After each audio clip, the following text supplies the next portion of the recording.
So my name is Fatimah. My culture is Uyghur culture. The Uyghur is Uyghur. It means united. So it's one of the most ancient Turkic tribes. Because we are in a very strategic position, it's like heart of the Central Asia. So we accumulated lots of different cultures. Right now we are majority of us are Muslims. So we follow the Islamic culture, combined with our own identity and culture.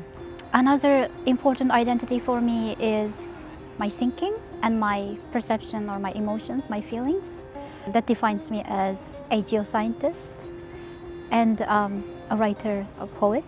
It was such a struggle for me coming from a science background to accept my creative side. Since 2017, there are large scale of concentration camps, the prison camps. Majority of them are Uyghur people. All of my personal stories are very much intertwined with what's happening to my people. All of us living outside of East Turkestan, we have at least one or two family members missing at the moment. Like my father, I haven't spoken to him for 4 years. I couldn't find him.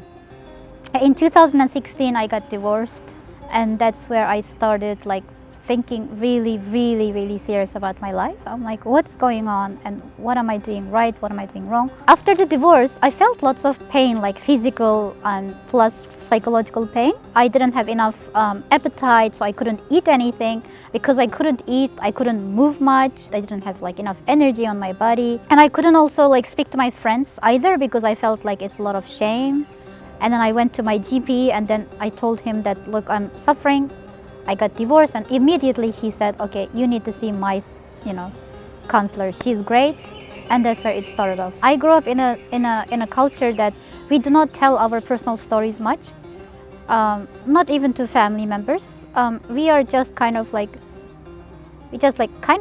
forget about it and then hoping it will get better. During the counseling, I felt my sense of self was taken away, in a sense that now someone has to tell me what to do about my own problems.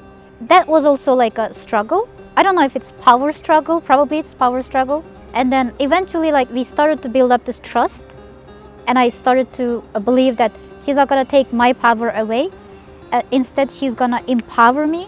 I feel okay, I can tell her what I'm thinking. She's just a really good listener. She's not gonna judge me.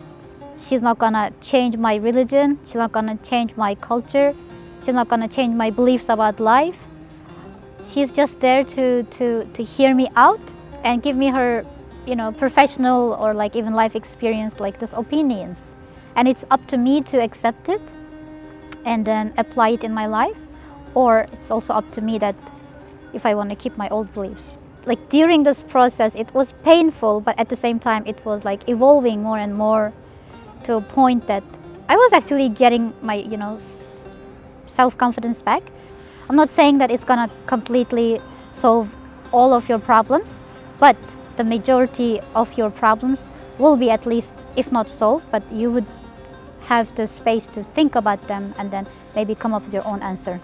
And also I thought since I took this journey, because I sought help, am I not normal? Am I not healthy? And then I think to myself, no, I am actually more normal than normal people, because I'm trying to improve myself. I'm trying to better myself. And that takes a lot of courage. It takes a lot of normality. In my opinion, there are lots of things to be done in the community to normalize mental illness or mental well-being. The very first thing is that we need to recruit more people from a diverse cultural background, to train them and then send them to their specific communities, which they understand the language, which they understand the culture, they're culturally sensitive, and to really raise awareness and talk about it and don't feel ashamed of it, and actually see the result that you're going to be much better than before. And this works.